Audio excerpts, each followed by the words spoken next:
안녕하세요. 오늘 리블룸 원장 박영주입니다. 오늘은 여러분들이 많이 헷갈려 하시는 두 가지 피부과 시술, 바로 스킨보톡스와 스킨부스터에 대해 이야기 나눠보려 하는데요. 이름이 비슷해서 많이들 헷갈려 하시는 시술이에요. 실제로도 저희 병원에 내원 주시는 고객분들 중 스킨보톡스 상담을 원하셔서 이야기를 들어보면 실제로는 스킨부스터 시술을 의미했던 경우도 꽤 자주 있어요. 오늘 제가 이 두 시술에 대해 제대로 알려드릴게요.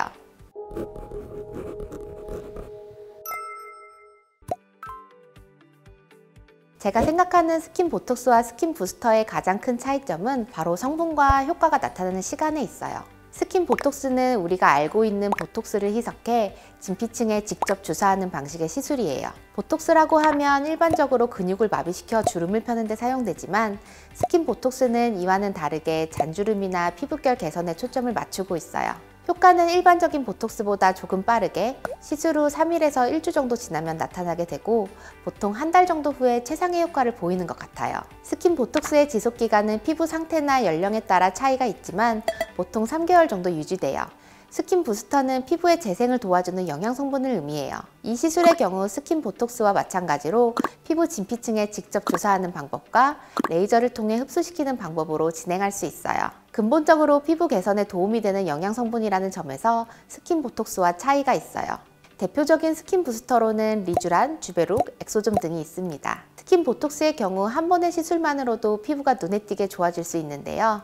다만 피부 노화를 근본적으로 해결해 주지는 않고 일시적으로 노화를 멈추는 역할을 한다고 생각하시면 좋을 것 같아요. 이 때문에 3개월 간격으로 꾸준히 시술해 주셔야 원하는 정도의 관리가 이루어지게 됩니다. 스킨보톡스도 보톡스를 사용하기 때문에 내성 부작용이 생기지 않도록 꼭 간격을 지켜서 시술하시는 것을 권장드려요. 반면에 스킨부스터는 한 번의 시술로 눈에 띄는 효과를 보기는 좀 어려워요.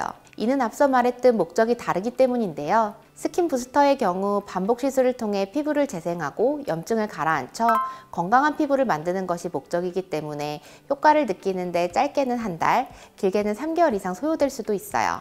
하지만 근본적인 피부 개선과 지속적인 관리로 피부 시술을 고민하시는 분들께서는 스킨부스터 시술을 좀 더 추천드릴 수 있을 것 같아요. 물론 가능합니다. 두 시술의 장점을 간단하게 말하면 스킨보톡스는 빠르고 강력한 효과, 스킨부스터는 피부의 근본적 개선이겠죠?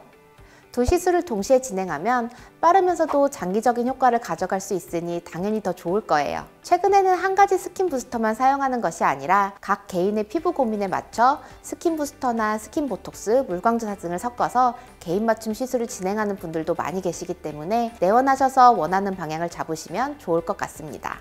오늘은 스킨보톡스와 스킨부스터의 차이점을 알려드렸는데요. 이제 헷갈리지 않으시겠죠? 두 시술을 고민 중이시라면 이 정보를 참고하셔서 자신에게 맞는 시술을 선택해보세요. 오늘도 유익하셨다면 구독, 좋아요, 알림 설정 부탁드릴게요.